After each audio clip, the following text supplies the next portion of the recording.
Now I kick yours down Dolly. ये बोलती है किटी कि पहले आपने मेरा घर खराब किया, अब मैं आपका भी घर गिरा दूंगी, जो कि कॉर्न कॉब से बनाया गया है। Up went her foot but it didn't come down. तो ये बात वो सोचती है, बच्चों की आदत होती है ना कि अगर मेरा कुछ खराब किया है तो मैं भी उसका कुछ खराब कर दूं, है ना। इसीलिए वो बोलती है किटी की डॉली को कि मैं भी तुम्हारा घर जो तुमने भुट्टे से बनाया है उसको मैं खराब करूंगी। बट जैसे वो अपना पैर उठाती है ऊपर करने के लिए खराब, वो क्या होता है कि ऊपर ही रह जाता है, वो नीचे नहीं आता उसका पैर। It stayed in the air as if she were going to dance. आप देख सकते हो यहाँ पे कि वो ऊपर जाती है तो वो ऊपर ही रह जाती है, वो है ना, वो बिल्कुल नीचे अब नहीं आती है। The children laughed and finally she said to Dolly, never mind, I forgive you. वो बच्चे जो थे वो हंसने लगते हैं और लास्ट में वो क्या बोलती है डॉली को कि उसके दिमाग में अचानक से ये आ जाता है कि चलो मैं इसको माफ़ कर देती हूँ, हो सकता है कि शायद तभी मैं नीचे आ जाऊँ। Never mind, I forgive you, मैं आपको माफ़ कर देती हूँ Dolly. Then the foot went down. तब क्या होता है कि जो उसका पैर था वो नीचे आ जाता है। And kitty understood how the shoes worked. अब उसको समझ में आ जाता है किटी को कि शूज़ जो हैं वो कैसे काम कर रहे हैं। जब वो अच्छी बातें बोल रही थी, जब काइंड नेचर की हो जा रही थी, तो बिल्कुल शूज़ सही हो जा रहे थे और सारा वर्क कर रहे थे। और जब वो रूड बिहेव कर रही थी और जेंटल नहीं रह रही थी, तब शूज़ भी उसको ऊपर की ओर छोड़ दिए थे, वो नीचे आ ही नहीं रहे थे जब वो उसका घर खराब करना चाह रही थी। They were cooperative when she was kind and good but stubborn. Stubborn means जिद्दी।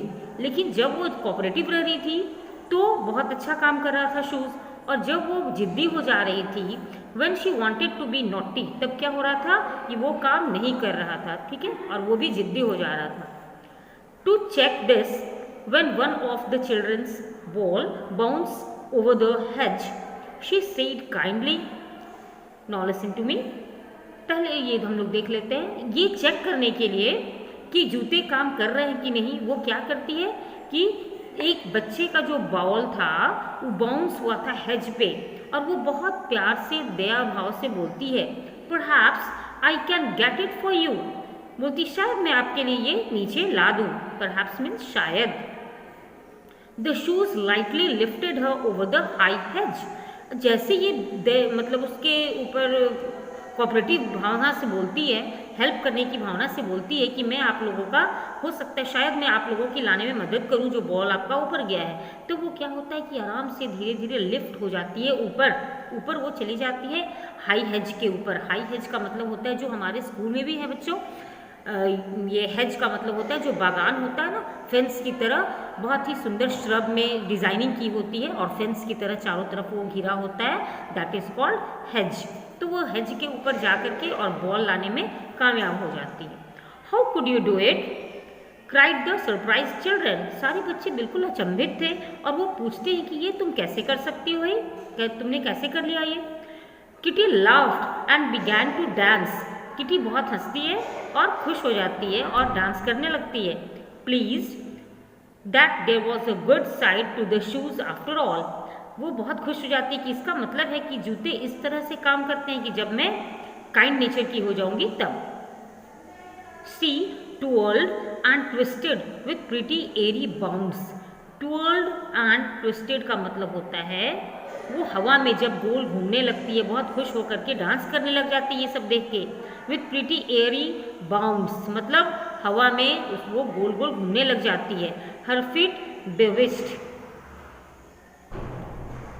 जिस तरह से वो कंट्रोल हो रहा था, मैजिकल कंट्रोल हो रहा था ना शूज़ का, उसको कहते हैं बेविस्ड।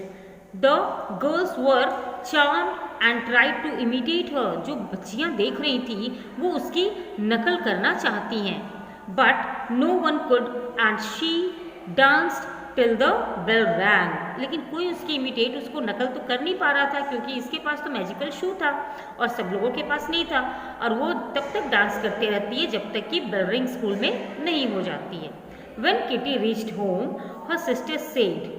उसकी बहन क्या बोलती है जब वो घर जाती है तो, run and pick some strawberries for lunch. वो बोलती है कि किटी जाओ और कुछ स्ट्रॉबेरीज कलेक्ट करके ले आओ हमारे लंच के लिए। I'm too tired.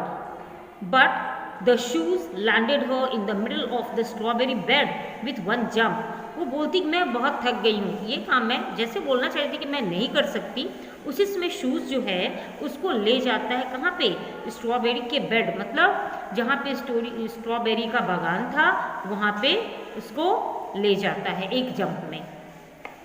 Once the dish was filled, Kitty wanted to stay and eat a few strawberries, but she was jipped away into the dining room.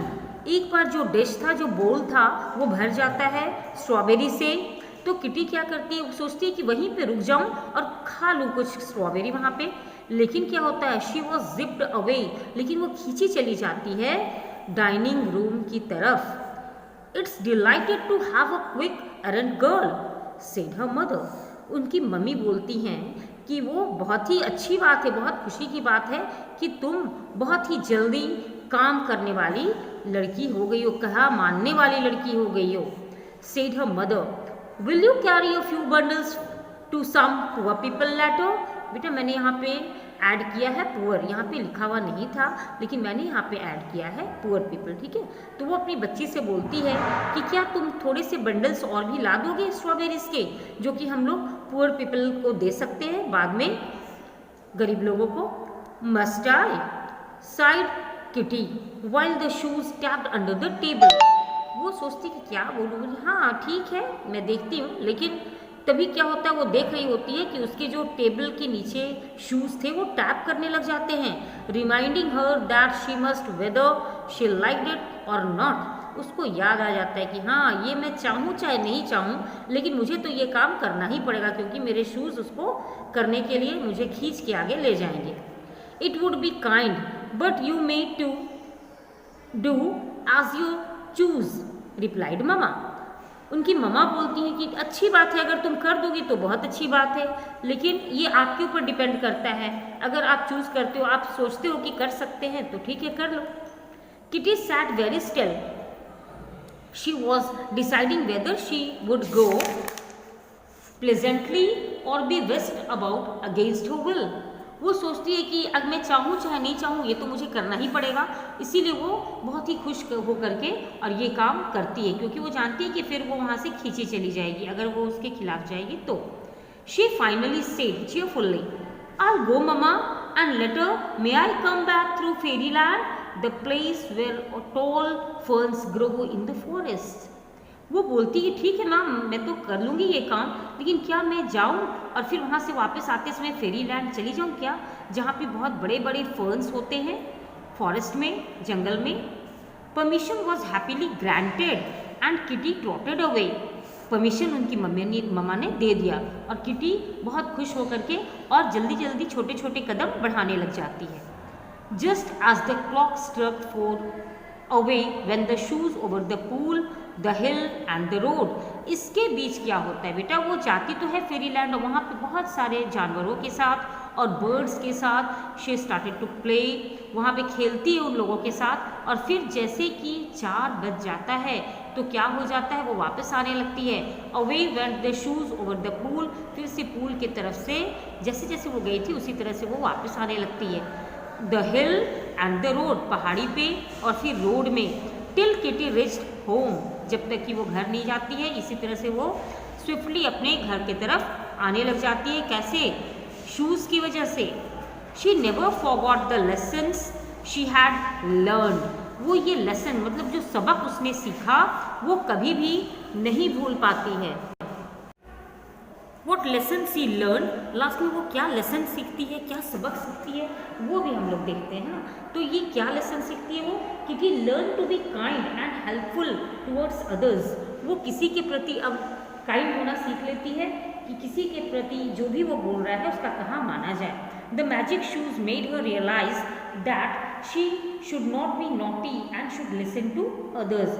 Magic shoes जो था उसको realise करवा देता है ये, कि एहसास करवाता है कि अब उसको नॉटी नहीं होना चाहिए. बहुत शरारती थी ना वो, तो अब वो शरारती नहीं है और सबकी बात वो मानने लगी. यही सबक उसने सीखा. Thank you. Hope you have enjoyed children. Have a nice day.